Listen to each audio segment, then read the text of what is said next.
Hey everybody, Mike Shea here, along with Ryan Mendoza. We're here to talk about Miskatonic High, the yearbook.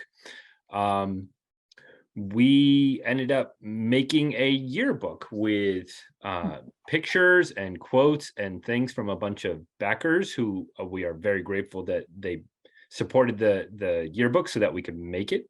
And Ryan and I made an extra long story for it, the longest story I think that we've ever done together. Yeah, Yeah. it's more than 2 issues long, Yep. I think. Yeah. I think it's like 56 pages, I think. Yeah, roughly around that. Maybe around 2 1/3, Yeah, maybe. something like that. Yeah, after you get past like 48, you just stop counting. I don't count at all. Probably smart. If you have listened to any of our commentaries before, you know that they run extra long, and that's only talking about 24 pages. So we're going to do something a little different tonight. We're going to talk about world building and how it relates to both the art and working in the story. So let's take you back a little bit to how we got here. So we had finished making season 2 of Miskatonic High, and we were both feeling, I think, a little not necessarily burned out, but we were looking for to do something a little bit different. I had the idea of doing an old-fashioned annual where we invited other people to come in and do like backup stories and things like that. And one of the things that it allowed us to do was to make a bigger story if we wanted to, as sort of the upfront story. And I think, Ryan, you had come to it with the idea of doing a sci-fi story. So why don't you talk about what you were thinking? Yeah, well, I think it's a bit of a tradition now. With every season, we have what we call the kitchen sink story, or everything but Hmm. the kitchen sink story, wherein in the first season we had this idea about the hollow earth Hmm. and dinosaurs, and I Hmm. remember one backer saying, wow, that escalated quickly. And I think that really describes the whole thing perfectly. I Hmm. mean, we wanted to make something out there, Right. like something. It's not entirely uh, Lovecraftian, but there Right. are elements of it there. But Hmm. we wanted to explore other genres as well. So that Right. that first one was actually more in line with the pulp stories from Mhm. the 1930s, and more Jules Verne and those kind of stuff. And Mhm. then I think in season 2, we also did something similar. And Mhm. so I thought, uh, I don't think we have something similar in that aspect. So I think we should do something sci-fi. I mean, Mhm. we did play with a bit of sci-fi in Mhm. some of the issues. I think specifically with issue 11. Yeah. Oh, yeah. But we didn't really do anything like hard science fiction or science fantasy. I think this is more science fantasy than science fiction. Right. And so I suggested, why don't we try it? Mhm.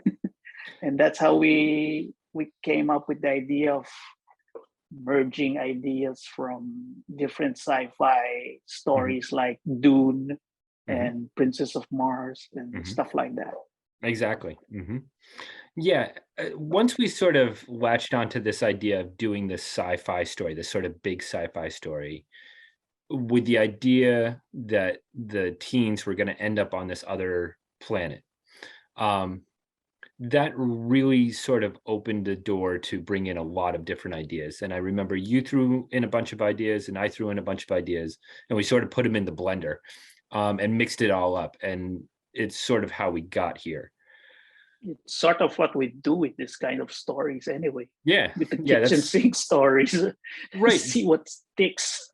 right. And it's really not all that different from how we do the normal issues, which is, we both throw in ideas and we see what sort of sticks, you know, this is just a little bit more outlandish because we Yeah, had. this is more unplanned. I Mhm, mean, we didn't really have with normal issues. We have an outline of mhm, where the story is going, but this one, mhm, we came with it pretty fast. We came with the idea pretty fast, mhm. but the plot and the story was a bit more complicated than that. Yeah, that the plot took a while to figure out. Um, but we sort of what really worked for us, I thought, was setting up the world, setting up the alien races, and then putting the kids in place. And we'll get to the alien races in just a moment. But one of the things that we talked about early on was splitting up the kids, having each one sort of go in a different direction with a different, um, alien race, and Yeah, have them sort of explore that and how that relates to them. And um, I like those kinds of stories because you sort of see the kids in a different light, and you let each of them have their own sort of story before it sort of merges together at the end. Um, so what we decided was we were going to put them on this alien planet, and the alien planet was going to be kind of a world at war, hmm, where one alien species has sort of overtaken the rest of the alien civilizations. And so that is our God, I can't even pronounce it. Thargorgorians. you Um, came up with it. I know It it's looks so much better easier on to paper. see it on the paper than it is to actually pronounce it. Um, so the the concept we had early on was that they are an alien species that moves from planet to planet, sort of consuming the resources of that planet before moving on to the next one. Yeah. And because we sort of saw them as metaphorical locusts, like a mob of locusts, consuming and then moving on, Yeah, it sort of took hold within how you ended up designing the actual physical manifestation of that. So why don't you talk a little bit about how you created the imagery for that race? correct. When we were coming up with concepts, the locust idea came pretty fast because I think what we wanted to have was this conglomerate of. It's not really an empire or something like that, but more Mhm, of a conglomerate of aliens. mhm, But we decided that there's this central alien race mhm, which enslaved the other races, mhm, and they do this by going from one planet to another. So after consuming one planet, they move on to another. And so their conglomerate keeps getting larger and larger. right, they And to add absorb. to, yeah, they absorb the other races and their culture, and Mhm, then they install their own beliefs. And to add to what you said before about mhm, splitting up the characters, I think one of our inspirations for the story was the Asgardian Wars. mhm, So we're both big fans of the Claremont era X-Men, mhm, and that story really resonated with me when I was younger. So mhm, in that story, specifically the ones for the New Mutants, mhm, they were transported to Asgard and mhm. they were split up. So they had their own story. So I Right. thought that was a great way to tell the stories of the kids and to show a larger perspective of what was going on in the planet Mhm. instead of go, telling the stories of the aliens. We wanted to show it from the perspective of the kids themselves, right? Right. So I think that was a great way of conveying Right. how the world was built and how the conflict has escalated this way. Right. Right. And the nice thing about that is with world building and more so exploring these worlds, you can do it in a number of ways. You can have all your kids there and then they go from place to place to place. But the nice thing about splitting the kids up is you get as you said, their view, but you can see a lot of the different facets of the world Mhm. very quickly. You can see, okay, this character is with this one, and this is how this works. Yeah. And you get their point of view on the other races, but then you have another character in a different race, and you see their perspective and how they interact with the other races. We talked about this quite a lot about we didn't want the races to just sort of not relate to each other, that they all sort of have Mhm. conflicts, they're all sort of vying with each other, that there's a lot of, for lack of a better word, politics sort of to how this world is Yeah, functioning. there's an ecology with the Mhm, whole planet of how one race feeds the other, and then this one relates to the other. So mhm, for the Targargons, I thought of the Vikings and uh-huh, how they pillage mhm, their neighboring countries until they grew mhm, uh, their own race and their own warrior caste. But mhm, they also had other people helping them throughout history. mhm, So in our case, we also had the Reptilians and the Praetorians, I think what we call mhm, the them. Praetorians, yep, mhm, But anyway, for the Targargons, I thought, why not use the Viking imagery mhm, as well as the locust imagery? So mhm, they were more of a swarm. mhm, Imagine a Viking swarm. mhm. And so going from one planet to another. I Right, think that was the initial image I had in mind when I was coming up with the concept for the Targargans. mhm. And one of the things that I thought was interesting with how we put it together was we don't really see a whole lot of Thargargons until the very end.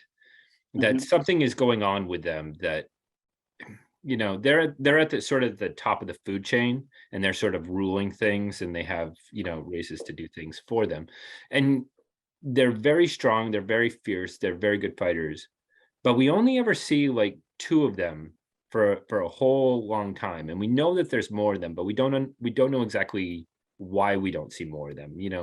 Did they just get lazy? Did something happen?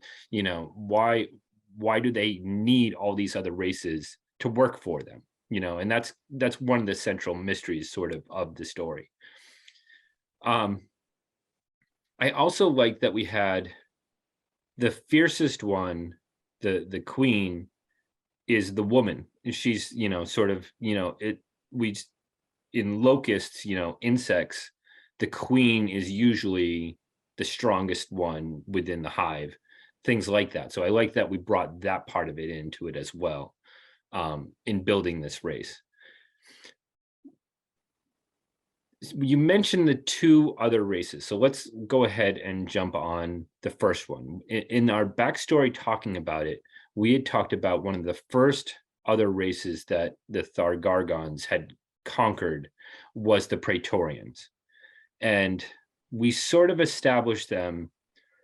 You mentioned early on that they would be um, not like uh, not physical, that they would be sort of almost like an energy form, like floating around. And when we had talked about it, that would be a good way that they could relate to Anton, and who also doesn't have a physical form, um, which I thought was interesting. And so when we sort of design them more, sort of set them up as sort of these cosmic entities that sort of float around through the outer space and sort of circle stars, and really feed off like radiation energy, and that the Thargargons had captured them and sort of enslaved them and taught them to become their like main warrior guardians. And um why don't you talk a little bit about how you sort of took that and sort of came to how they look. Well, yeah. Well, like I said before, we had Mhm. many influences for the sci-fi story. So one of them is Flash Gordon, and one of the races there is the flying people, the Mhm. Hawkmen. I think I Mhm. Mhm. forgot their name. So I wanted something similar, like a flying entity. Mhm. And then you mentioned something about the mounts, and so Mhm. I had to design them both together. Mhm. And like I said, one of our influences was New Mutants, and one of Mhm. the characters there was a shape shifting robot, Mhm. right? I forgot Warlock, his name. yeah. Warlock. Yep. Mhm. Yeah, and so I designed the mounts to be similar to that, Mhm. and that would become the wings Mhm. of the Praetorians. Mhm. My initial idea for the Praetorians was to look similar to angels, Mhm. but more in line with angelic statues Mhm. that you usually find in graveyards, Mhm. parks, churches, like Mhm. that. So I always found them fascinating, at Mhm. the same time creepy. Yeah. And one of my favorite shows is Doctor Who, and there's Mhm. this alien being there which resembled angels, and so Mhm. I always thought that the faces of the angelic statues always, there's something about it that was very creepy and mysterious at the same time, but Mhm. also very beautiful. Mhm. And so I thought I have to incorporate that somehow. Mhm. And that's what I came up with the mask, Mhm. because they were spiritual beings. They didn't really have physical bodies. Right. So I had to show that to become uh, physical, they Mhm. had to have all these things around them to Mhm. make them look humanoid. Mhm. So the bracelets and the mask and the collar Mhm. actually made them more human-like in their looks, in their Yeah. appearance. And then the mounts would attach to their shoulders, Mhm. and that would become their wings. Right. And so the nerd that I am knows about angels more than I Mhm. should. Uh, Also had the idea of making the higher ranked ones have more wings. So the Right. seraphims would have 6 wings, the cherubims would have 4 wings, and Mhm. so on and so forth. So they all had their own looks. So you Right. can tell one from the other because of the way it's not really hair, but the way their head Mhm. would be shaped. So Mhm. I thought that was a great way to distinguish them from each other, aside from the mask that they wore. Right. So that's how they came out to be. And I really liked your design on it, and you can people who have read the issue can see that about once they lose the the mounts and the neck guards and the plates and all of that, and you can see when they become really just the blue spiritual sort of form, they are a lot more formless. It's like, they're more indistinct. It's harder to tell them apart, from one another. And I don't know if you intended this, but the way I saw it was that the things that they had on, the masks, the mounts, the bracelets, the things like that were a symbol of them being conquered, of them being, controlled by the Thargargons and being turned into something that they're not. And it's almost like they're play acting to try and be like these physical beings that control them. And so once they're free from that, they lose all of these physical things and just become spiritual again and take off. So there is a very sort of idea of, what it's like to be a conquered species. Mhm.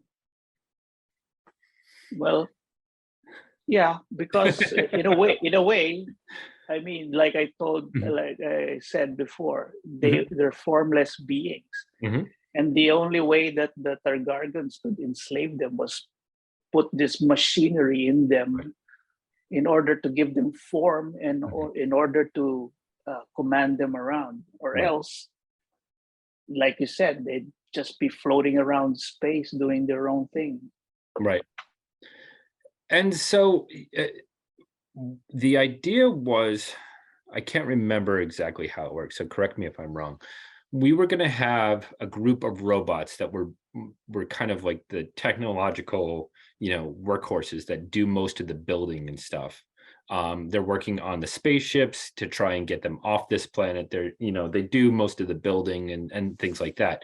And at some point, we combined that with the idea that they were the mounts that go onto the Praetorians, and that they can act independently from the Praetorians. Yeah, And so Matt ends up with the mounts and meets one who he calls Bleep, and just we see them independent. And I'm not sure that people will necessarily catch that Bleep is a mount until later on once he puts it on. hmm So how did you approach that with the idea that the mounts were going to be independent beings that could exist separate and move around and separate from the Praetorians?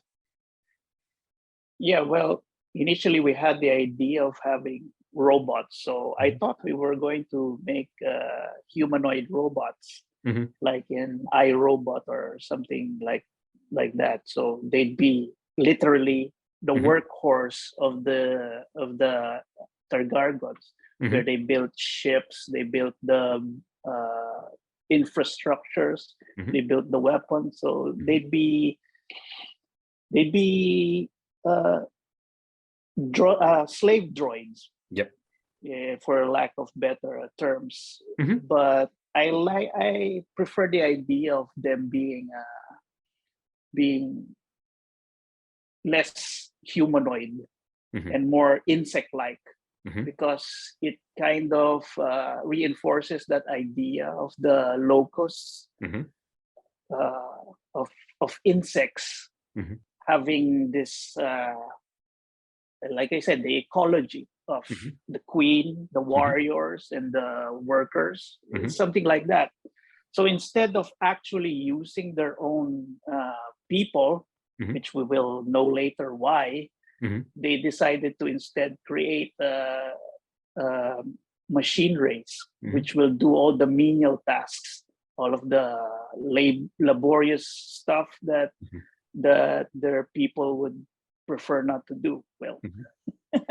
Yeah, and I got to tell you, when I saw the first couple of pages of Matt with the mounts, sort of crashing through, and I could start to see all the imagery that you had brought in, the design that really brought out that insect mentality, the hexagons, and the way it looks like bugs, and they're sort of all sort of flying around, building things like you would imagine bees building a nest or something like that. And I just I wish I had thought of it because it was so cool and it made so much sense once I had seen it. So I really commend you for that one because I thought that was awesome when I saw it.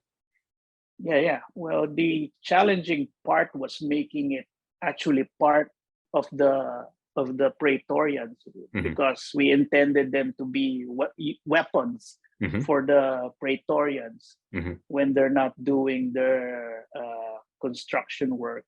Mhm. And so I really had to design them both at the same time. Mhm. So with the intention of them detaching from the color piece of the Praetorians. Mhm. So that was the challenging part. But at the same time, I think it worked out well, because doing that really helped made them look more insect-like. Mhm.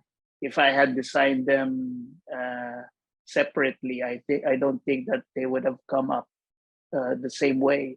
I Right. mean, I might have designed them more insect-like, like Right. literally insect-like, Mhm. but looking like this, I think it looks better this way, of looking more abstract Yeah. Like, how do they come up with this? And then later on, you will see, oh, now Oh. I see.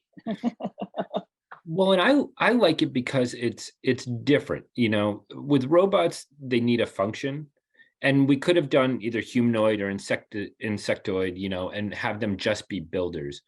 But I think my recollection, and I'm starting to remember now, is why we decided to make the robots be the mounts was because we knew that Matt was eventually going to put one on and start flying around, you know, um, like Flash Gordon. That was ultimately Mhm. where we wanted to get him to, and in order to do that, we needed to have him meet robots that can fly. Um, Mhm. so that made a lot of sense. But what I really like about it is it's distinct.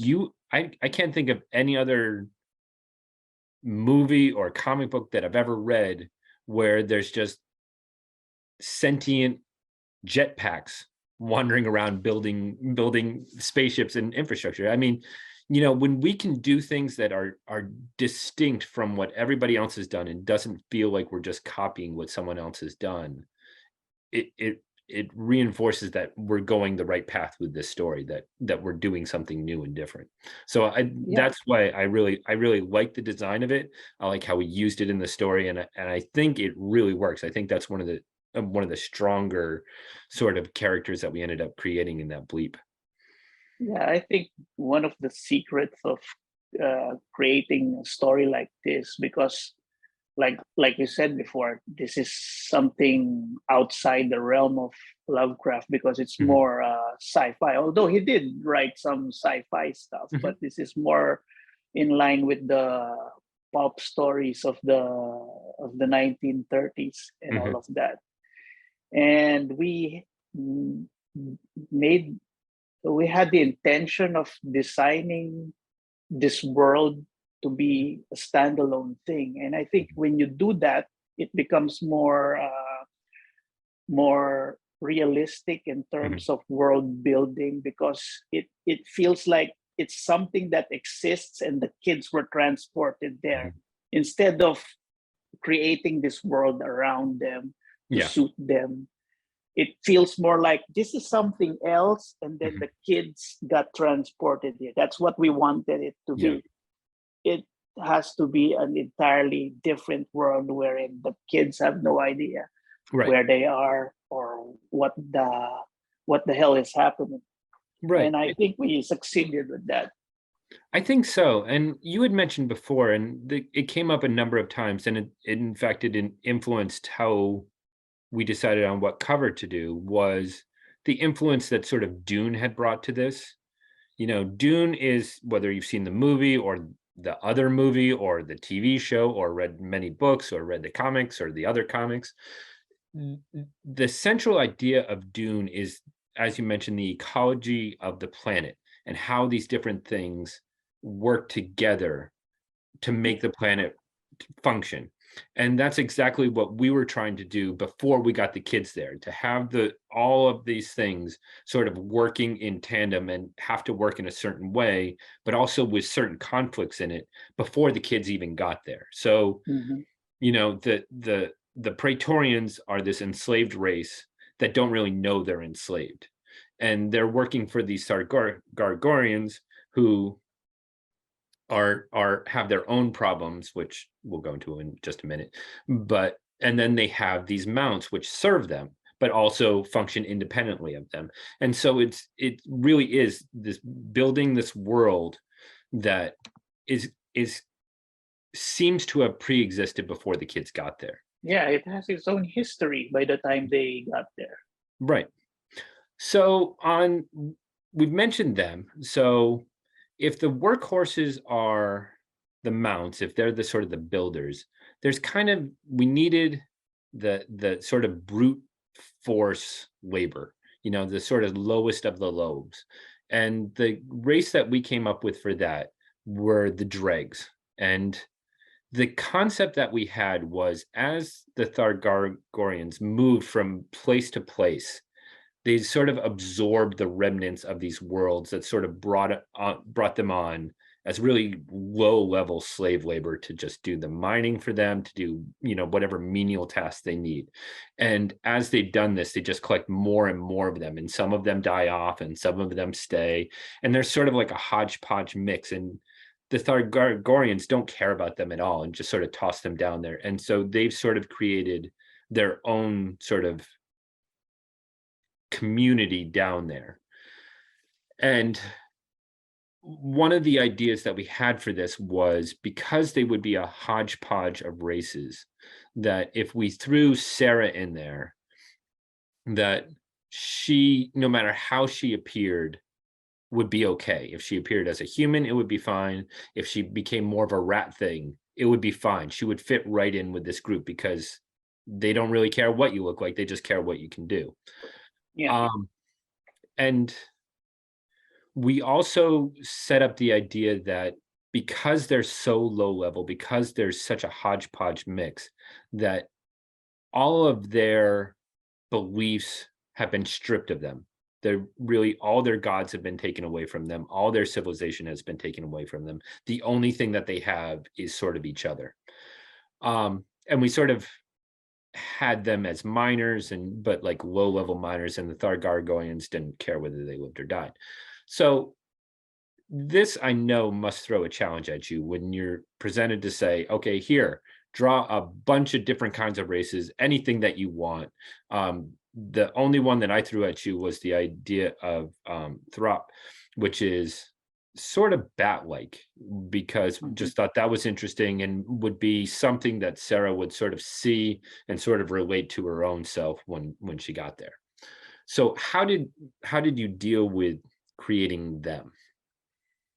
So yeah, it's always interesting and challenging to come up with designs for alien races.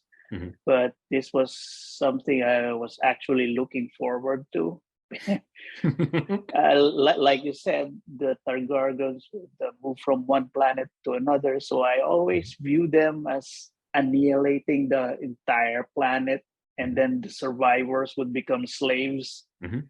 And so only a handful of them would remain. Mhm. Sometimes there would be males, sometimes there would be females, but not really a chance for them to procreate Right. a lot.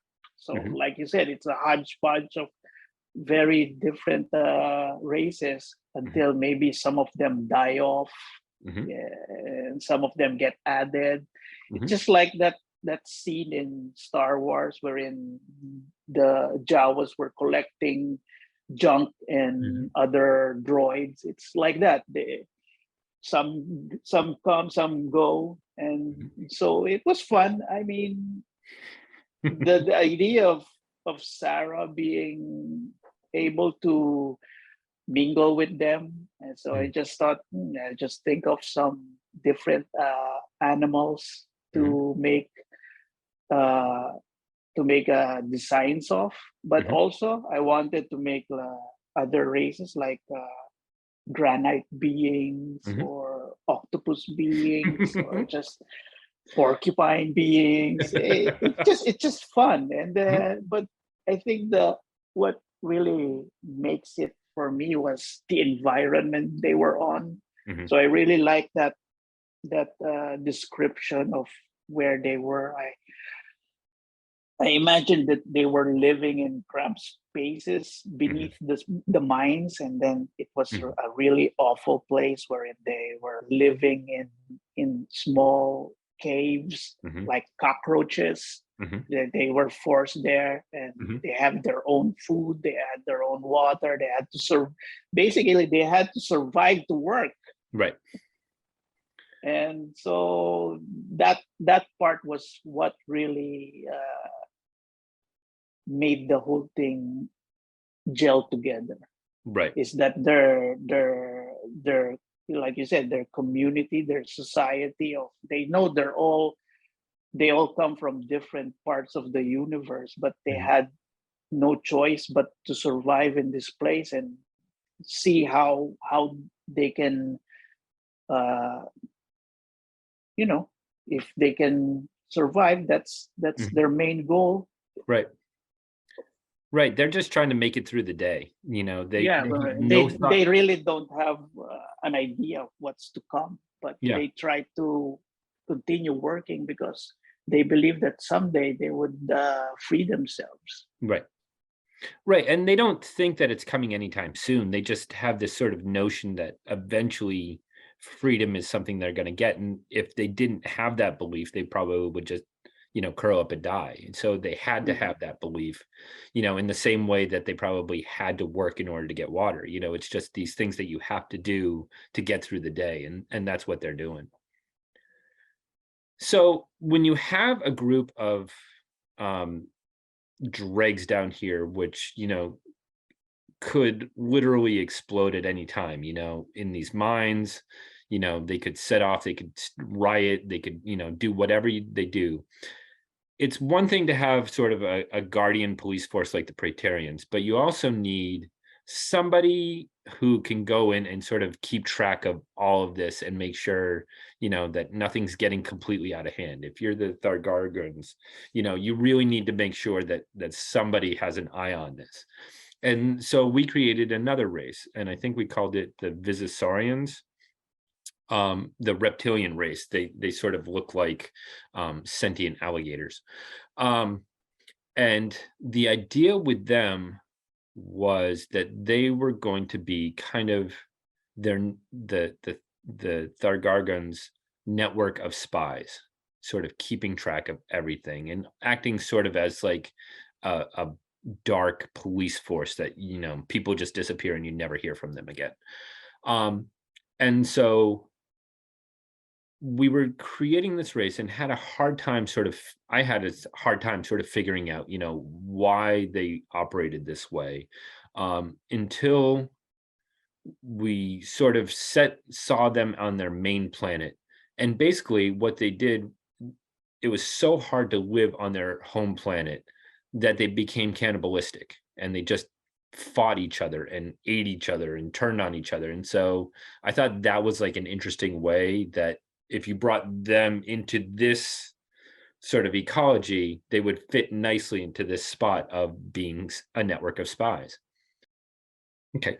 So why don't you talk about how you came up with sort of the design and the look for the reptilian Visisarians? Yeah, yeah. Um, I guess people who've read the issue where I talked about the Hollow Earth, we had the reptilians there, Mhm. and I thought this was a great way to kind of put another reptilian race because you can't have too many reptiles in a comic book. So yeah, for this one, I wanted them to have this. Actually, they have a very basic look compared to the other races, but Mhm. only because I wanted them to be utilitarian. I wanted them to not stand out too much. Mhm. So they're mostly wearing black. Mhm. They have this skull caps on them, and Mhm. then the thing that you mentioned to me was that they wanted to adorn themselves with chains and Mhm. golds, and so Mhm. I made their shoulder pads and their shins goldish color, Mhm. and then the main reptilian, I forget his name. He Oh, has this chain on Ranger. his nose. Yeah, Yeah, yeah. Ranger. Yeah. Yeah, so because they were spies, I wanted them to be cloaked in black so Mhm. that they can move around in the shadows. And Mhm. then we kind of reveal that they actually have this power to meld with shadows Mhm. and become kind of invisible. Mhm. So yeah, I wanted their costumes to be a bit more simplistic compared to the dregs and the Mhm. praetorians, but only because I wanted them, like I said, to not stand out. Right. And then to distinguish them from the reptilians that we did before, I wanted them to have a longer snout, Mhm.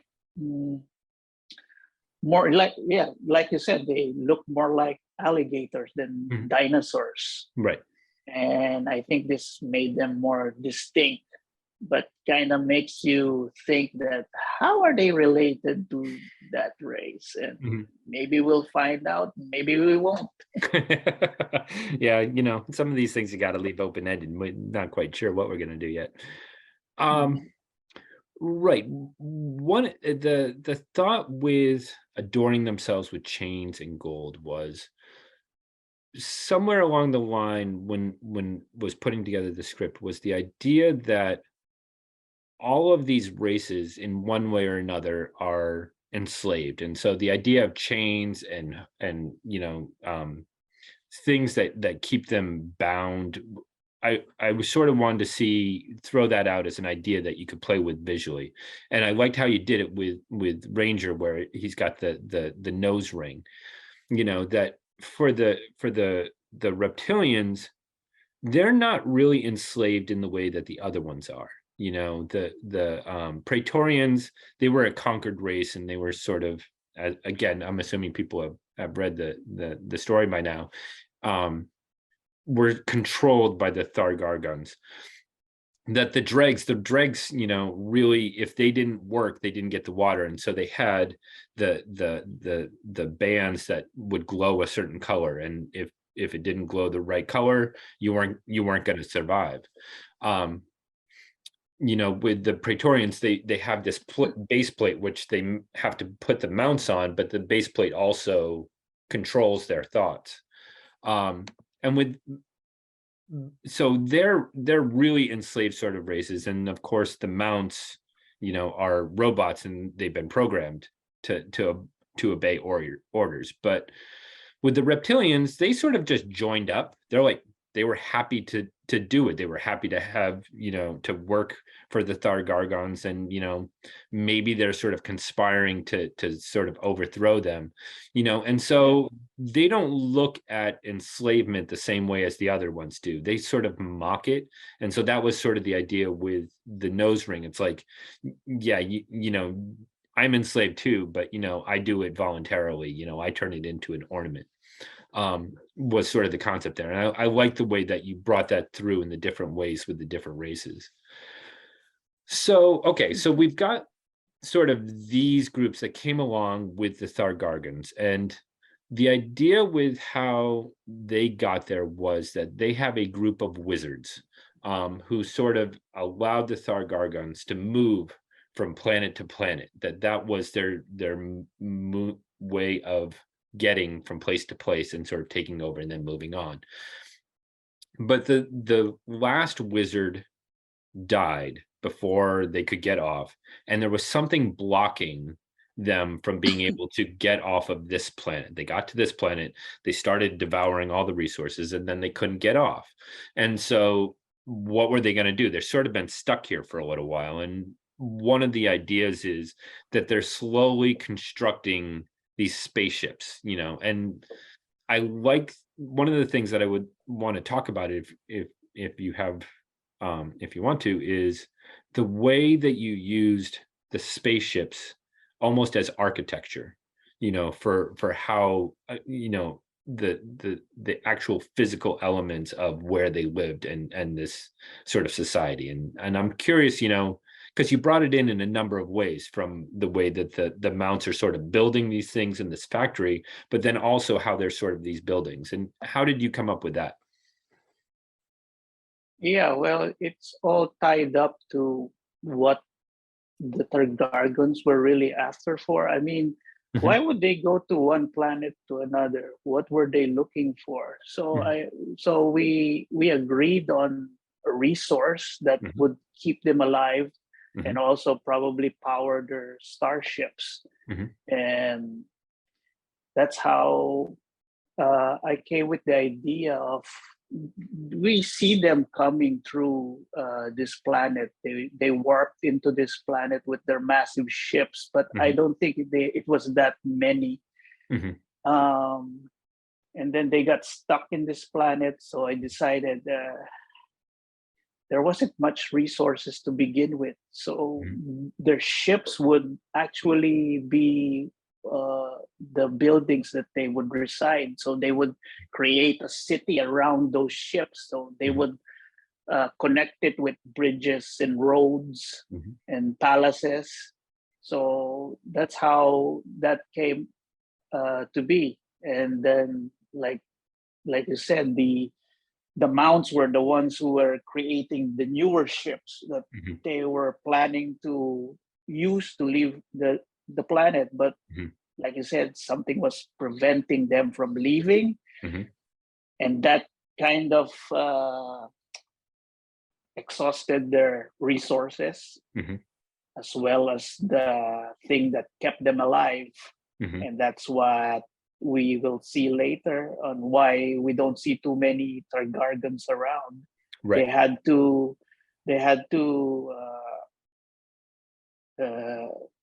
to control the use of the resources, or else they were going to die. Right. So we wanted the races, the alien races, to have some sort of weakness in them. We didn't want them to be like uber powerful. Right. So, and that kind of relates to why they go from one planet to another, and how the whole ecology of the different alien beings relate to each other. Right. So we got there in sort of a weird way, but ultimately what it was about for the Thargargans is potassium. Potassium is an element that, all earthbound species need in one way or another. And, you can get it from bananas, you can get it from a number of ways. But one of the things that I was reading about locusts when we sort of decided that that was going to be part of sort of the DNA of the Thargargans was that locusts need potassium, or they become very sluggish and they don't move a lot, and ultimately they can just die. And so they need this source. And so if you're the Thargargans and you get here and you can't escape, and you've sort of consumed most of the easily accessible resources, but you're stuck here and you need potassium to live, some of them are probably going to go into some sort of hibernation status, and the other ones are going to move parts of their society in order to get more of it. So you move the dregs down, you put them in charge of mining, they got to mine this stuff, you got to move the Visasorians to make sure that nothing interferes with this mining. You got to make sure the Praetorians keep everything in line. So as you said, it's sort of because they got stuck here, it shaped how the ecology of this society worked. But we also wanted to throw another wrinkle into it, which was they came to this planet, somebody was already here. And so we came up with the race of the Nergali, and with the idea that they were sort of Amazonian sort of warrior women. We wanted to play with that sort of 30s science fantasy sort of element that, this planet, the females of the species were the warriors. But we didn't come at the beginning of the conflict. We came sort of at the tail end of the conflict. The Nergali, for the most part, have been beaten and sort of been forced literally underground to act sort of as guerrilla warriors, causing nuisance to, the mining, because again, if the Thargargans, need the potassium, if you're the Nergali and you want to mess things up, what are you going to do? You're going to go after the potassium and stop these shipments because it's going to mess them up. Right. So we had them.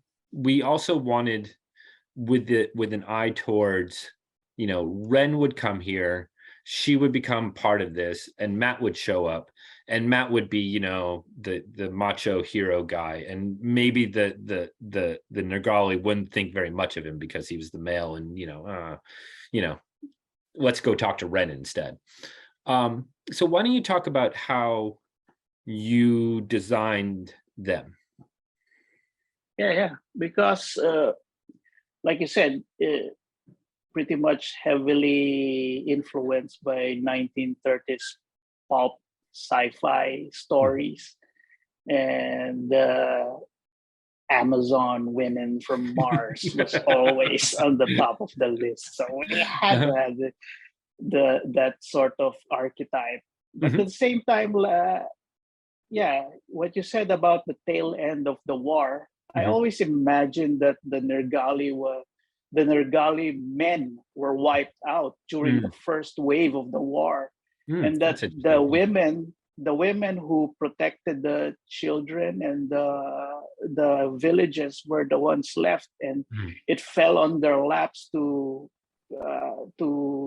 continue the Nergali traditions and their customs, and to continue fighting the Targargans. So I thought this was an opportunity to create a more, I wouldn't say Greek, but I think it has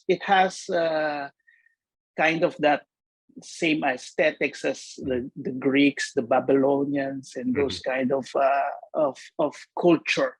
Yeah. So I wanted them to have this classic look of warrior women from ancient times, but also kind of sci-fi for the purposes of this story. So at the end, I was playing around with different kinds of designs, but I think when I colored them blue, I think that was when it all came together. Like, still kind of looks like humans with strange ornaments on their body, and how do I make them more alien? And then that's when I decided to play around with their skin color, and then the blue kind of jumped out and made them more distinct, and it kind of complemented the white satin dresses and the gold armor platings, and it really came out quite well, right? Especially with the red hair. You need more red hair. Right. I think they look really distinct, and probably most important for this story is they look distinct from all the Thargargans. They don't, they don't have that insect look to it, or the insect feel to it that imbues so many of the others, and they don't feel reptilian. They just, it's almost like the 30s sort of pulp science fantasy where the characters that you meet, the good characters, are always the humanoid ones, the ones that are much more human than the other ones, which are much more different. So they feel very distinct, which I really liked. So one of the thoughts that we had as we were sort of shaping the story about what the Thargargans want was also, okay, on one hand, they're trying to build these spaceships to get off, but they're having problems with that for a number of reasons. They've lost their last wizard. They don't understand the techno magic that they have to sort of get them off this planet, and they need a wizard or a witch. And what if the Nergali have one? What if they have a witch? And from the very beginning of the story, the witch sort of can help separate the teens into splitting them off into where they go, to try and get some of them to come to the Nergali and hopefully get the wizard that is supposedly coming along with the teens. And so we decided to have one witch be there, but she's got her own problems, which is that she's dead. Which was a nice element for bringing Ren in there, because again, it gave her own story, which is to deal with yet another annoying ghost. And having the witch, because she knows she's dying, because they're on the tail end of this war, create a doomsday spell that is basically going to ruin the surface of the planet. And this is something that Ren has to deal with, dealing with annoying ghosts, these Amazonian women, and a doomsday spell. So why don't you talk about the witch? Because I know that that was a design that I've already heard from a couple of people that they really liked, seeing the witch's skeleton in that one scene where we find out that she's dead. Um, Sort of walk me through her creation, if you don't mind. Yeah, well, the witch had to have a different and yet similar aesthetic to the Nergali. Hmm. We don't really know if she's Nergali or if she comes from another planet, Hmm. or if she came with the Targaryen. So that's kind of a mystery, Hmm. or I don't know if we established it, but I don't think we did. yeah, like the other influences we had, the witch is supposed to be in line with the Bene Gesserits of Hmm. in Dune, Hmm. but also we had the wizards in Princess of Mars, Hmm. those alien beings who kind of, I don't remember what they were. Were they called the Watchers or something? Oh, I But can't even remember. Yeah. basically, they were these powerful beings, Hmm. which the Nergali call wizards. I Hmm. don't really know if they call themselves wizards or whatever, but Yeah. they basically have this technology that we might mistake for spells and magic, but this was the element that uh, enabled the Targaryens to travel from one star system to another. So that's Right. what I was saying. I don't know if this witch was already here when they arrived or whether she came with the Targaryens. So Right. I like that about the witch. We don't really know much about her. And when Right. we find out that she's actually dead, I think that's kind of Lovecraftian for Hmm. me, to be honest. Right. Well, for me, the idea that magic and technology can sort of depends on your point of view is a very Lovecraftian idea. You know, Mhm. it's something that we've sort of established throughout the rest of the series, which is, what might appear as magic to one person, to a human, is actually a form of technology, or is a law of the universe that maybe we just don't understand yet. It's maybe a cosmic entity that we don't understand yet. All of these things that maybe we just don't understand, and like humans from long, long ago, when they saw something they didn't understand, they said, "Oh, it's magic." It's the same way that our characters in our series sort of do. When something happens, they say, "Oh, it's a form of magic." So, the one that I think about is when Alex and the others visit the dreamlands. Sure, that could be magic, or it could just be that they were transported to another realm, and it just happens to come through the subconscious. So that's an idea that I like about our series, and it's a Lovecraftian idea that we brought into the yearbook story, which is, is it magic? Is it technology? Is it some form of both? Exactly. So, for Grithald, you know, when she does this spell, she could be a wizard just casting a spell, or she could be doing a technology that we don't understand. Right. Right. Okay. So we've sort of established all of the races here. We've sort of established the conflicts that we wanted to do. And then we brought in our characters to sort of fit in them. And we've already talked a little bit about it, about Anton ending up with the Praetorians. And one of the there were several ideas when we talked about it. And we talked about a number of them for each character. Was that the Praetorians can't procreate? They don't they don't have sex, they don't have babies. And so when they saw Anton come along, and in many ways Anton is like them, is, a character without a physical being, but that is a sentient being that's of sort of energy, that they would bring him in as one of them and almost adopt him.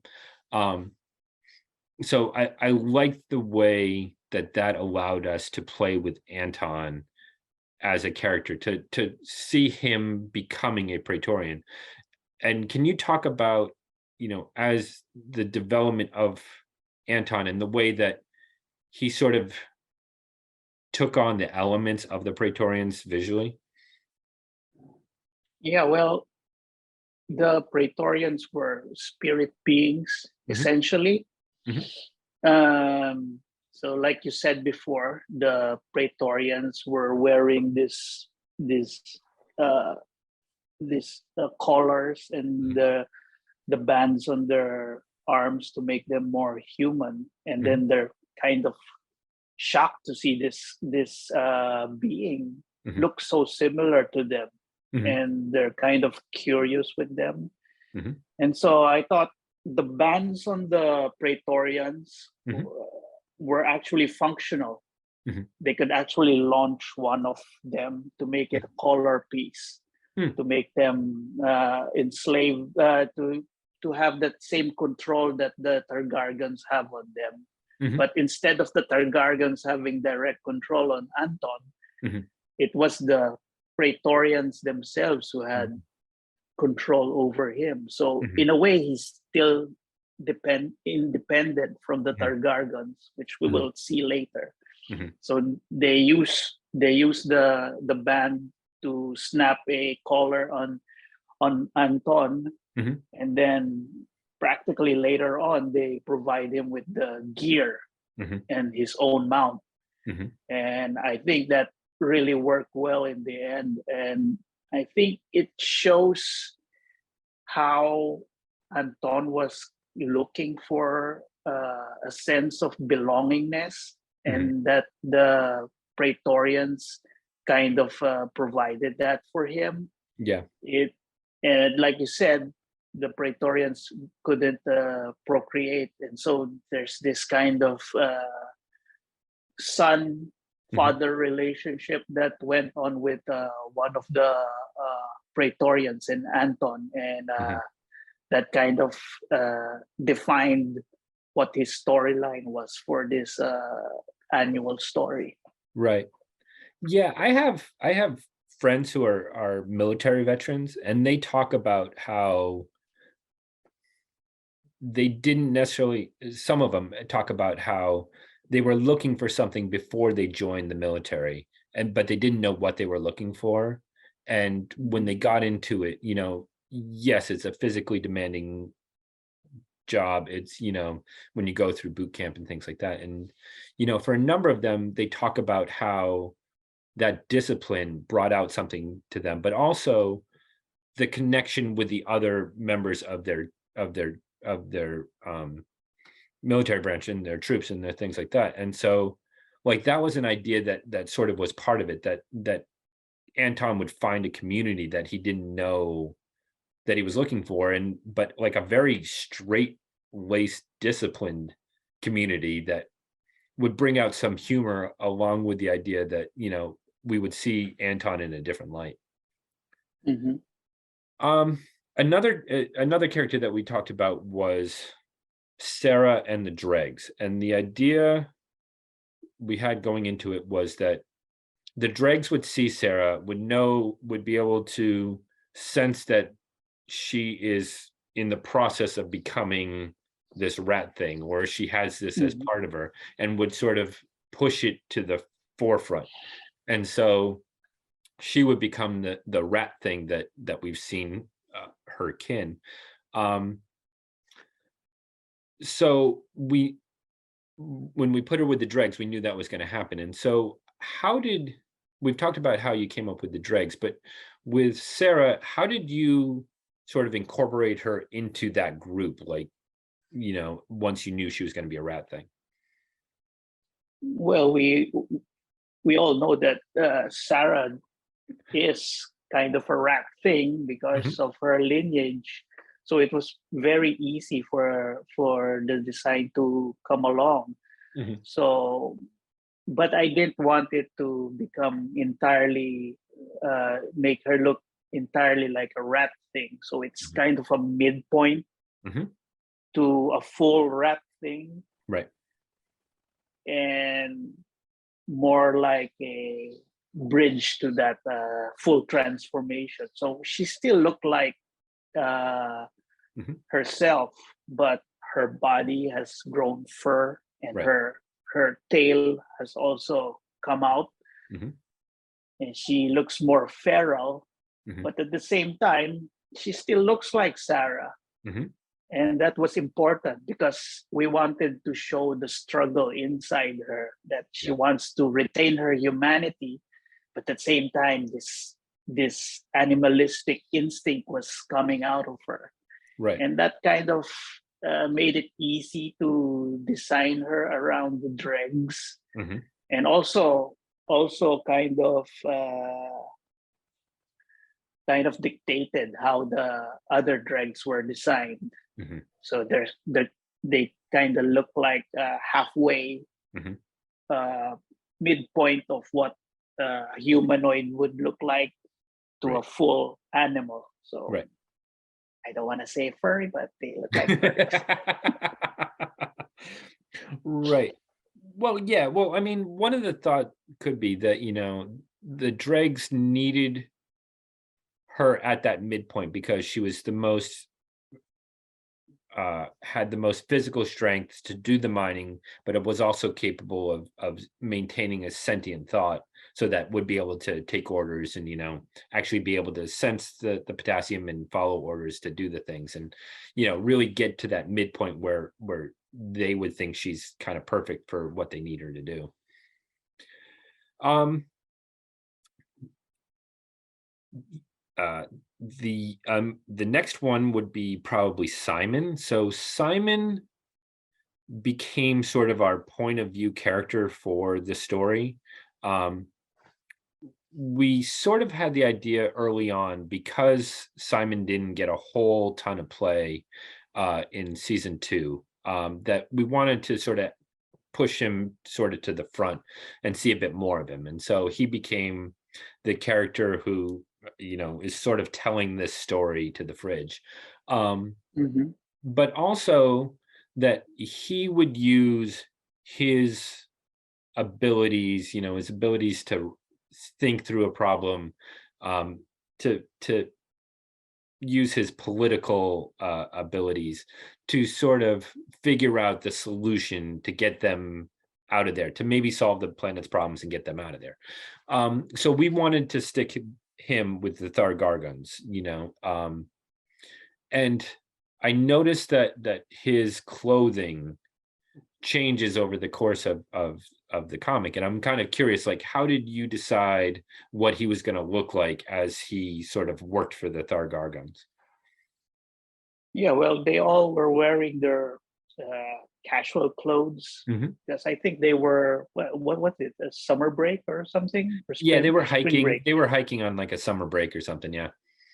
Yeah, so he was wearing his casuals at the beginning of the story, Hmm. and then when the Targaryen slowly uh, when he earned the trust of the Targaryen slowly, Hmm. they gave him his own uniform to Hmm. move about, so that the Visarians Hmm. would recognize him, so he Hmm. could go around the place. Hmm. And so I designed the uniform to kind of look uh, regal, Hmm. like an officer would wear, Hmm. but you wouldn't see the Targaryens actually wearing that. Right. So it's kind of a mystery of who actually wore those dress uniforms. Uh-huh. Was there another race that's missing, and that Simon kind of became uh, the inheritor of that uniform. So Mhm. we don't really know, but that was kind of the idea of it, make it look militaristic, but at the same time, kind of ancient and alien. Right. Right. To me, it really sort of felt like he had reached the stage where he was almost an advisor, like where he's granted he's supposed to do certain things. He's supposed to deliver the potassium and do this and that, but he's also becoming sort of their page and sort of doing things. And so yeah, so the uniform that he got almost looked sort of ambassadorial a little bit, that it became sort of ceremonial. So I liked it. Um and yeah, it is interesting the way, he starts off in chains, and then by the later portions, he's sort of moving around the palace, and people sort of know who he is, and sort of give him leave to go about because they know he's doing the queen's business. Yeah, Um, it's another way to show that he's earned the trust without actually saying, "Hey, I trust you now. right. Go wear this." Right, and after we never really get into it, but it's clear that they were there for a certain amount of time, and so Mhm. at some point he's going to want to change of clothes. Um, Okay. Also in the palace is Alex, and Alex has been captured. They're trying to train her to become the techno wizard or whatever to try and get them off this planet. Um, and so they put Ranger in charge of training her, breaking her, whatever you want to think about it. And so she's treated in a very different way than Simon is treated at the palace. And why don't you talk about the imagery there? Because really, in the script, what it is just the sort of prison training room, and she's there with Ranger. And so I'm kind of curious, like how you visualized that part of it. Yeah, well, the idea was that the Targargans were looking for a wizard to Mhm, help them open the gates. mhm, It I think in the early parts of the story, we saw one of the Targargans trying to manipulate the ancient machine that mhm, opens the gates and that kind of transports the kids into the the planet. mhm. But he had really no control over it. It Right. was kind of random, and they kind of sensed that there was a magic user among Mhm. the kids. Right. And with history, they are well aware of how dangerous these wizards were. Mhm, And so at the beginning, they Alex was showing her magic powers, mhm, and so that kind of uh, reinforced the idea that she was a magic user, mhm, and so they couldn't take the chances of her utilizing her powers against them. So mhm, they had to kind of put her in chains, mhm, but at the same time, they also needed her. mhm, So they had to they couldn't harm her in any way, but mhm, they also had to, like you said, they had to break her and make her work for them and mhm, open the gates for them. They, mhm, we have to uh, we have to show how desperate the Targargans are, mhm. and although they're unsure of the origins of the kids, it feels like they're on their last leg, and that Mhm. they had to use every resource they can to get out of the planet, or else they Right. were all gonna die. Right.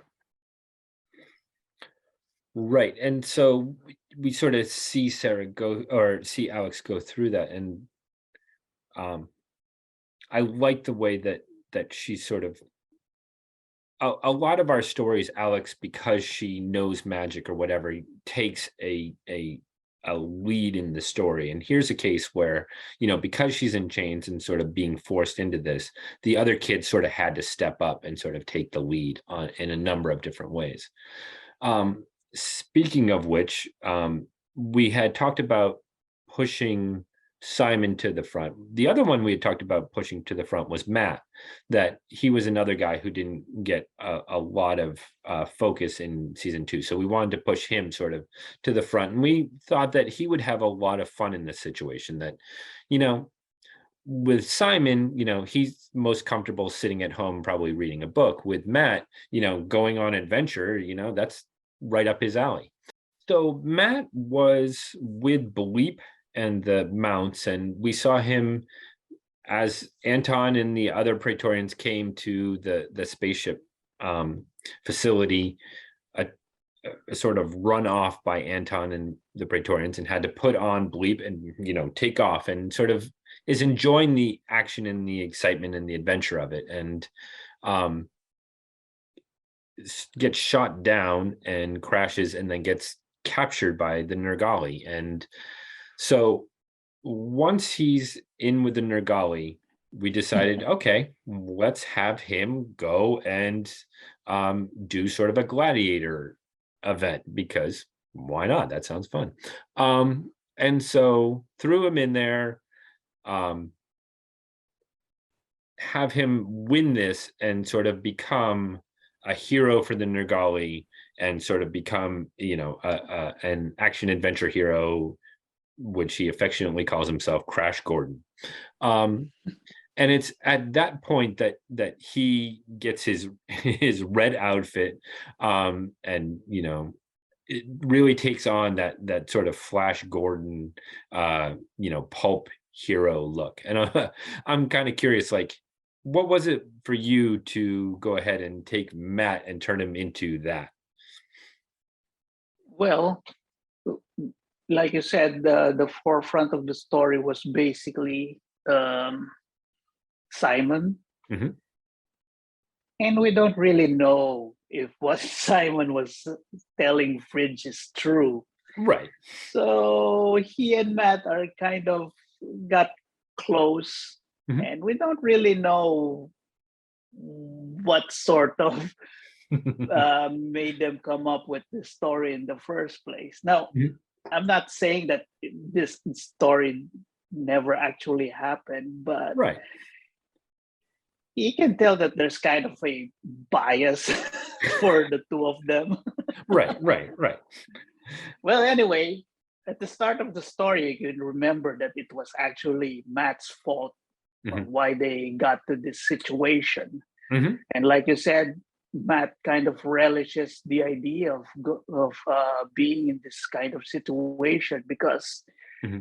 in future issues, we will see what his predicament is, mm-hmm. and why he enjoys sports like hockey, mm-hmm. and why in most stories he would throw himself out there to protect the other kids. Mm-hmm. So we will kind of know the reason for that.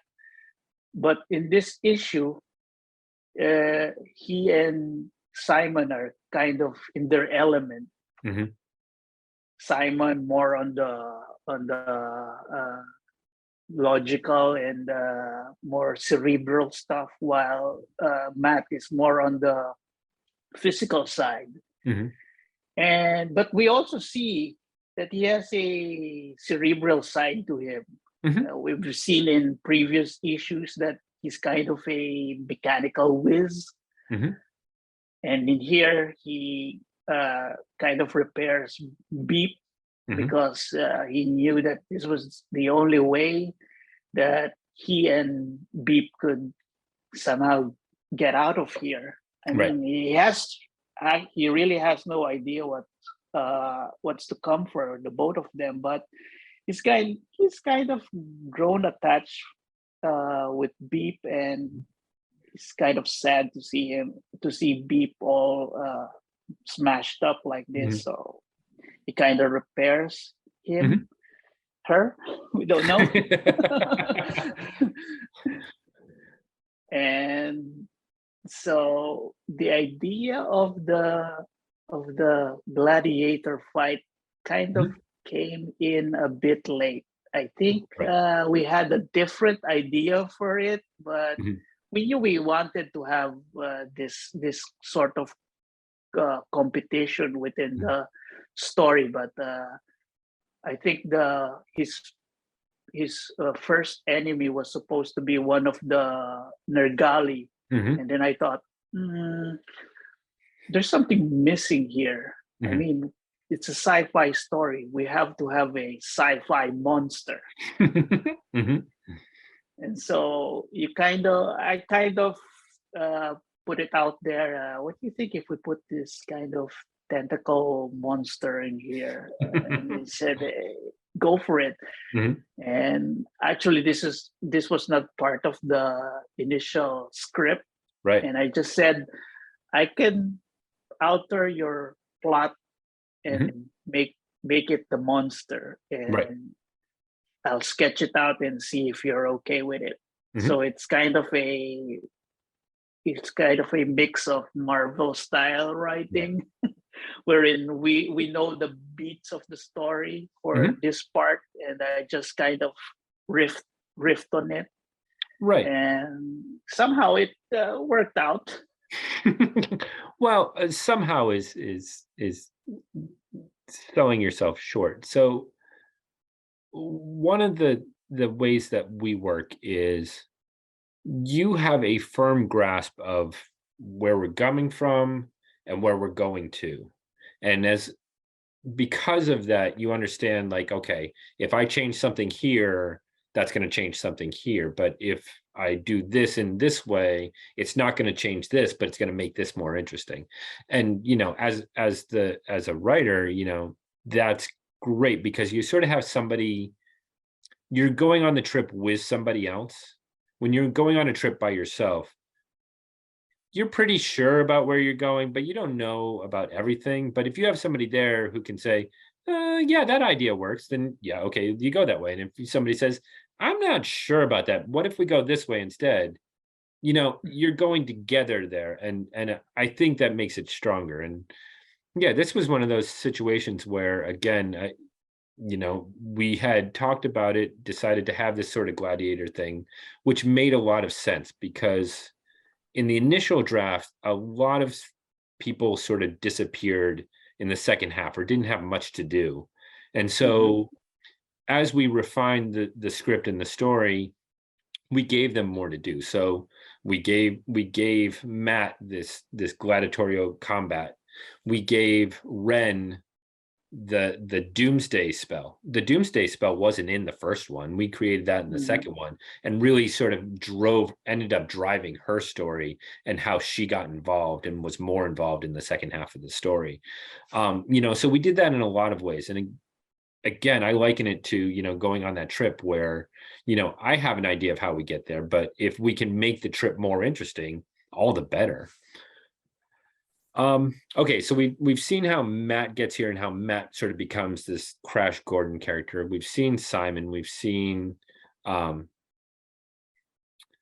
we've seen Alex. I'm trying to think, is there anybody that we haven't seen? So um eh, speaking of Ren is with the Nergali and she's dealing with this crazy ghost. Um how did you sort of create this sort of underground community where Ren is, but then also have how she looked and interacted with that community down there? Yeah, well, basically, like what we discussed earlier, that this is the tail end of the war with the Targaryens. Mhm. The Nergali were basically driven out of their original homes, which we Mhm. saw in the earlier part of the issue, where they had pyramids and sort of ancient civilization. Mhm. That's all been wiped out now. Right. And in exchange, they're forced to go underground, Mhm. where there's still a bit of water left. Well, Mhm. actually, there's a lot of water left. Right. And I think we kind of discussed that the Nergali were actually amphibian in in some way. Yep. And so they're kind of led back to where the water is, and so they started building. I see them building this underground city there, but I kind of imagined that it was there before, and they just kind of went there to hide from the Targaryens. Right. So it's kind of ancient in feeling, like Right. I said, it's been there before. It's more bricks and mortar compared to what the Targaryens are living in, which was purely technological. So here it's mostly just rocks and steel, and so it's very, very basic. And I kind of like that distinction between the two opposing forces. Right. Yeah, I like that too. One of the scenes that I really like is when Ren is sort of running through this crowd, and you can see this crowd of Nergali sort of in this community, and she's having this conversation with Grithal, the dead witch, and the crowd can see her, but they can't see Grithal, and so they think she's just talking to herself, and they think she's completely nuts. And so I really like the way that the crowd is sort of interacting with her. And so we've sort of talked quite a bit about how we developed this world, how we brought our characters in to interact with them. Sort of the last bit of it was we had talked about how we wanted to get to the end of the story, which is ultimately to have somehow to deal with all the races, so that that they don't go there, don't do anything to the world and then leave. We wanted them to interact with the world and change the world in some way and then leave. And so ultimately it became a story of, again, Simon's telling the story. We don't know how true it is, how much Simon is embellishing his parts of it to make him more important, but ultimately that he used his model UN knowledge and experience to bring these races together and to sort of solve the things. And to get there, the idea was, if they could get rid of the Praetorians, get them out from under control, so that would take care of most of the army. If they could get the dregs and the Nergali and the Visasarians to work together, that they might be able to overthrow the Thargargons. So they dressed up Sarah, or used magic to dress up Sarah sort of as the dregs god, to sort of lead the dregs into battle. They convinced the Nergali that, hey, look, this is the one chance that we have to sort of overthrow the Thargargons, and nothing else works, so why not try this? And then using Alex to disguise herself as Ranger to sort of convince the Visasarians that, hey, this is our opportunity to overthrow the Thargargons and take over, and sort of bring them all together. And what we see is the Thargargons coming out of their hive in this last sort of brief activity. And one of the things that I asked for you to do in the script was this splash page of this full battle, and how the Thargargons are really sort of, even against these three other forces, sort of kicking ass. And so I'm kind of curious, like, how you came up with that page, because that was a lot to throw at you and it asked you to do in one page. Yeah, and I think you were thinking of doing it double spread page. I think so. Well, let's not forget the major spoiler here, which is that we actually find out that they're actually in Mars. Yep. Oh yeah. And that it's actually thousands of years in the past. Mhm. And then we actually see Simon and Matt discussing what the plan was going to be. And I think this is what really defines Simon's story, is that he's also depending on the stories of the others because Mhm. they were split apart. Right. So it could be that the way that Simon wrote this is Mhm. also according to the first-hand account of the other kids. Mhm. So that's pretty important. But we don't really spell it out Right. what they were planning to do. So we see the mysterious woman, Mhm. which we didn't really know was Sarah yet. Mhm. And then I think I also really like the scene where we destroy the Praetorian Yes. armors, Mhm. and then when it came to that fight scene, Mhm. I think that was really chaotic. So what I had to do was actually put this in multiple layers. Mhm. So the foreground, the middle ground, and the background were all separate, Oh, so that wow. Mhm. so that I wouldn't be confused with all the action that was going on. Mhm. Actually, there's going on since a few pages back. Mhm. There were several skirmishes already, Mhm. so we kind of see a sense of what was coming. Mhm. I mean, there was this fight between the Nergali and the Visorians, Mhm. and then we see the Targargans flying out from their cocoons or Mhm.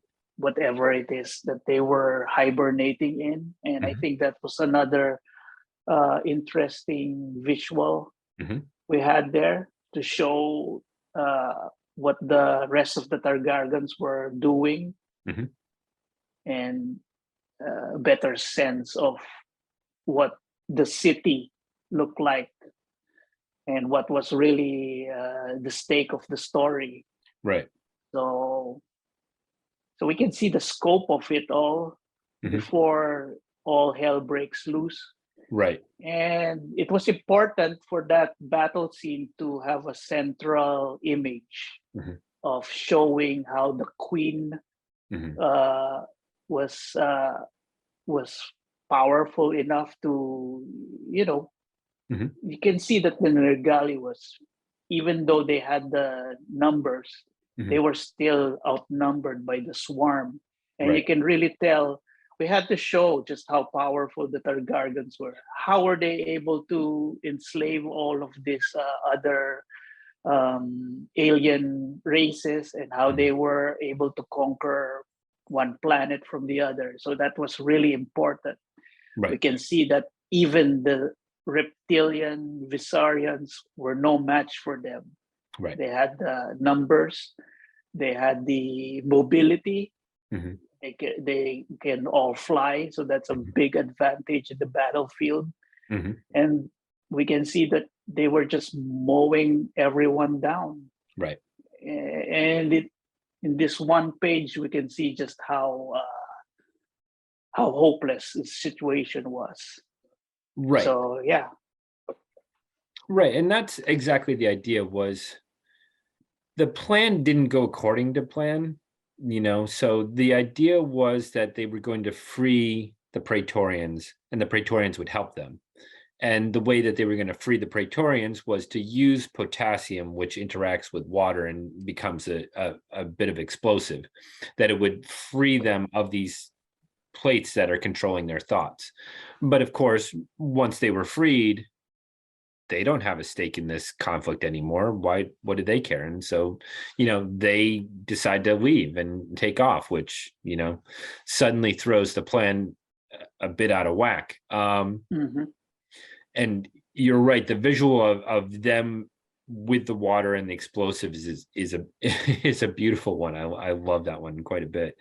Um, and so sort of even as the plan is sort of spiraling a bit out of control, they're still doing what they can. So they have the dregs, they have the Visasorians, and they have the Nergali together. And it's it's fragmentary. Like you don't know whether they're going to hold together or whether the dregs are going to surrender at the first possible moment, or whether the Nergali are going to turn on everybody, or or whether the Visasorians are just going to go back to the Thargargons.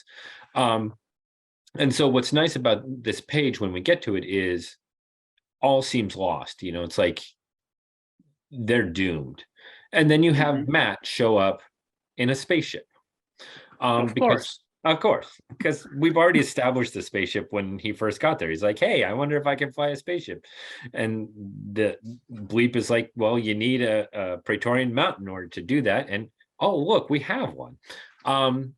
So the idea was we had seen the Queen control the Praetorians with the thing in her chest that she has a control for them. And so when the spaceship explodes and crashes and destroys the palace and destroys the Queen, it sort of frees the last of the Praetorians, and probably ended up subsequently freeing Anton.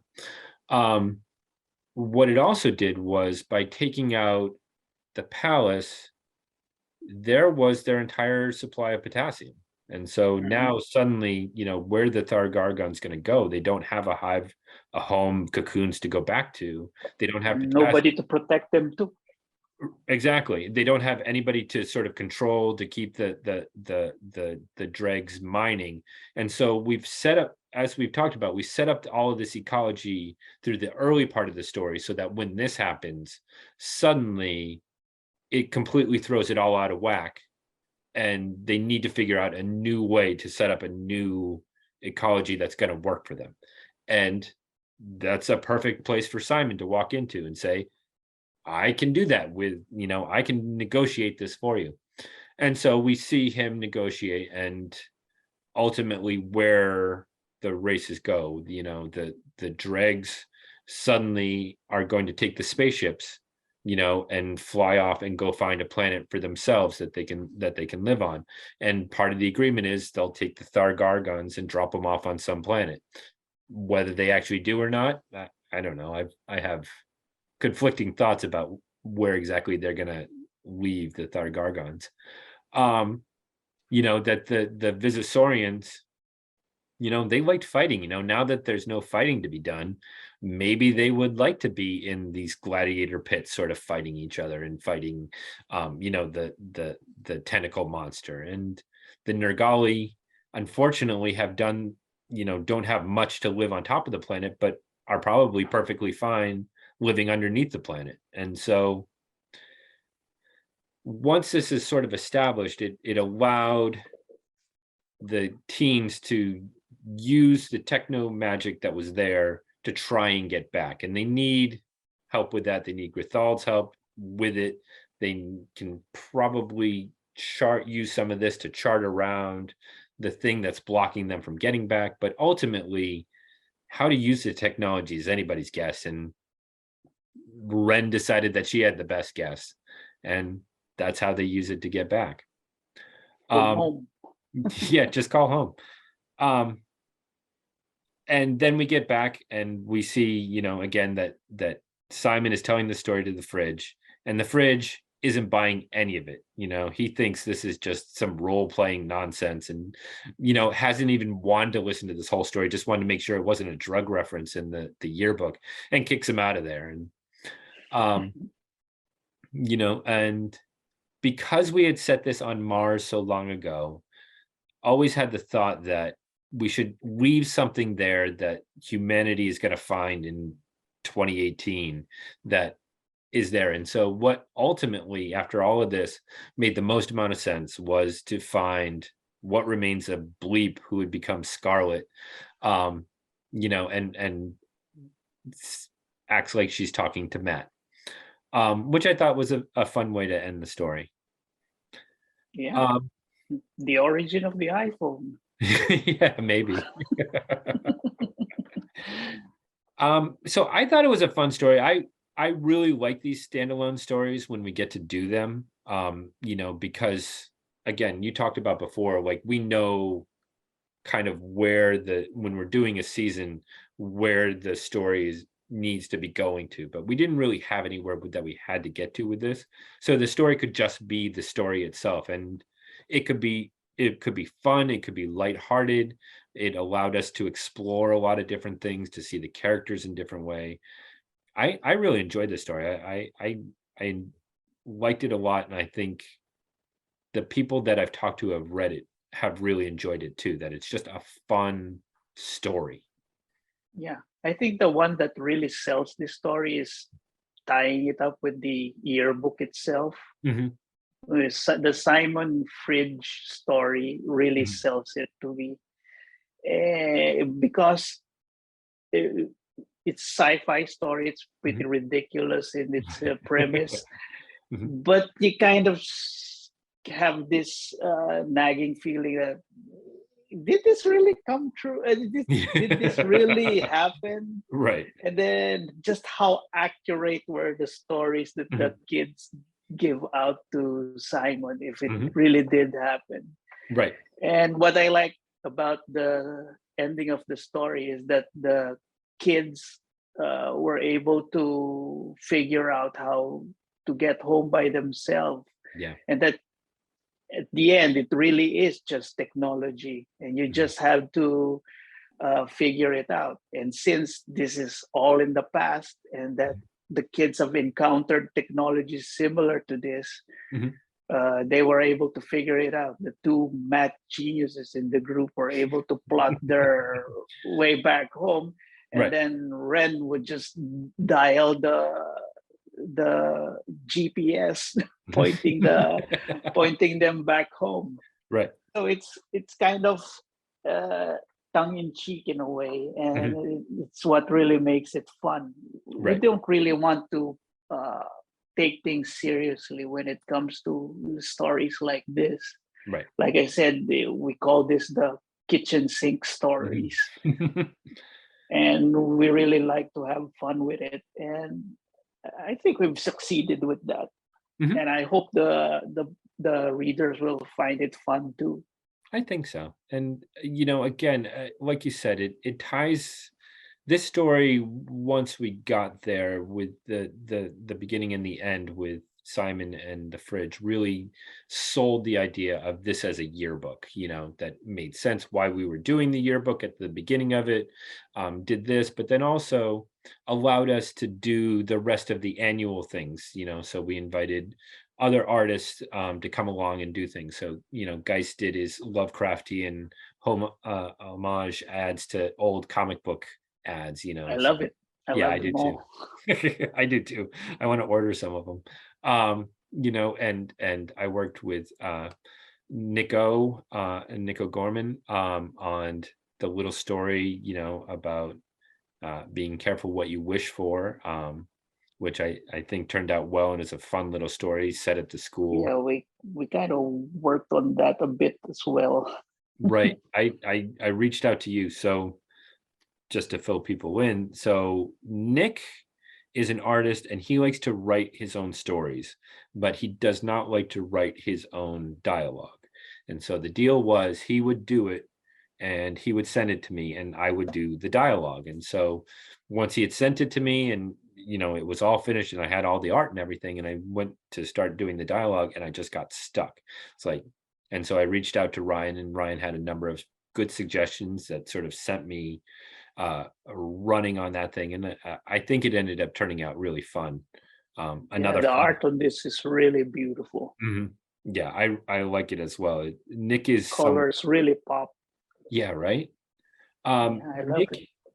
Nick is someone who does Lovecraftian adaptations, so Hmm. he has been doing he did the music of Eric Zahn and he's done a number of other ones. He did the Cats of Ulthar.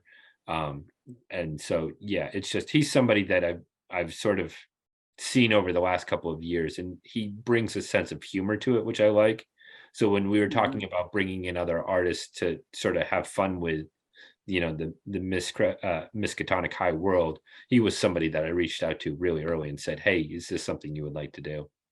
Venian did his own artwork for. We wanted to bring in a Lovecraft story, and Lovecraft, as you said, had done a couple of sci-fi stories, in the Walls of Urks. And so it was a story that Venian knew right away, and he's like, "Yeah, if you want me to, I will do art for it." And so he did. Yeah, And brought that Venian's art is just insane. in. Isn't it The though? more you look at it, the more you see more detail. Yeah.